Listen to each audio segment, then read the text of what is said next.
Huwag na tayo magpaligoy-ligoy pa dahil palikasinungalingan mo itong sinasabi niyo. Mr. Chair, I move that we cite this woman, Mrs. Franz Garcia Ruiz, in contempt. Mr. Chair, we better confine her at the Pasay City Jail, not in the Senate. Rosa, can you escort Mrs. Ruiz to the detention facilities of the Philippine Senate? Mr. Chair, since we have heard the testimonies of the resource persons present here today, in the name of JM, ano ito? What's your family name, JM?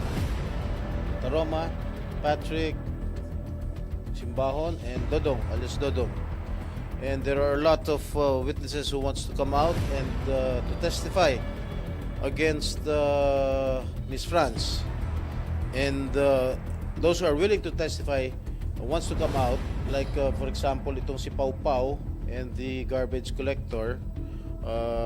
Maybe we can summon them in the next hearing, maybe by next week, because we are going to have our recess the week after next. So, and this woman, our resource person, Mrs. Franz, have been giving a lot of inconsistent answers coming from me. And I believe that this woman, Ms. Franz Ruiz, is the mastermind of everything, of maltreating, of inflicting severe injuries, leading to the total blindness of Aling LV. Therefore, Mr. Chair, I move that we cite this woman, Mrs. Franz Garcia Ruiz, in contempt. I second the motion, Mr. Chair. There is a motion here coming from Senator Estrada to cite in contempt Mrs. Franz Garcia Ruiz, duly seconded by Senator De La Rosa, and under the rules of the Senate, as affirmed. Maybe, Mr. Chair, we better confine her at the Pasay City Jail, not here in the Senate. And under the, if I may continue, Senator Estrada, under the rules of the Senate, as confirmed by the Supreme Court in Balag versus Senate GR 234608, July 3, 2018, and other relevant Supreme Court decisions, the committee may, as affirming likewise the case of Arnold, cite a resource person in contempt. And the Sergeant at Arms may be directed by this committee to detain the said person cited for contempt.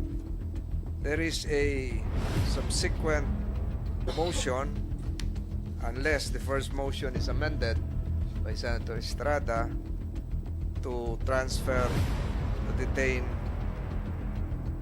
Mrs. Franz Garcia, to commit Mrs. Franz Garcia to the Pasay City Jail.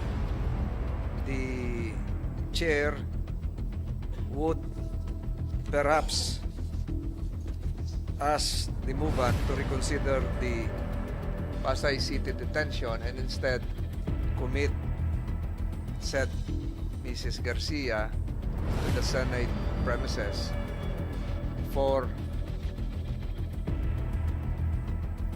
the reason that we will also be needing her immediate presence during next week's hearing, unless Senator Estrada would want to retract his modification, or if Senator De La Rosa would support the subsequent Chair, motion, amended motion, if I may. the committee would decide accordingly. Senator, Yep. Mr. Chair, Yep. Senator if I may. Estrada first. I will not withdraw my motion. I still insist that she be committed at the Pasay City Jail, because Pasay City Jail is just near the Senate. We can always subpoena her or call her attention in case this committee needs her presence here. Mr. Chair, That was the pleasure of Senator De La Rosa. before you rule the motion of Senator Jingo Estrada, may I move for a 1-minute suspension, Mr. Chair? Para pag-usapan tayo tatlo. Session is suspended for 1 minute. The members of the committee will retreat to the adjoining room. Senator Estrada, there is a pending motion with a modification, not duly seconded. May we know the pleasure of Senator Estrada whether he is amenable to sticking to the original motion or to the modified motion. Senator Estrada, you have the floor. Thank you, Mr. Chair.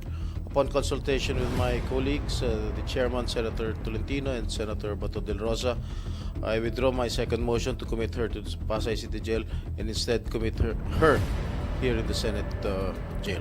Thank you, Mr. Chair. The said motion was duly seconded by Senator De La Rosa. Finding no other objections, comments from our other colleagues, the Senate Committee on Justice and Human Rights, after consultation with the members and a closed-door deliberation, hereby approves the said motion of Senator Estrada and a detention order be issued to Mrs. Franz Garcia Ruiz for continuously evading the questions propounded by the members of this committee, as well as falsely testifying under direct examination by committee members, and consistent with the rules of the Senate, which considers a commitment order issued by a committee as a contempt of the Senate. The Sergeant at Arms is hereby directed to place under detention within the Senate premises said person, Mrs. Franz Garcia Ruiz, with visitation rights accorded to his family members as well as counsel, effective today, September 19, 2023, given in open session by the Senate Committee on Justice and Human Rights. So ordered.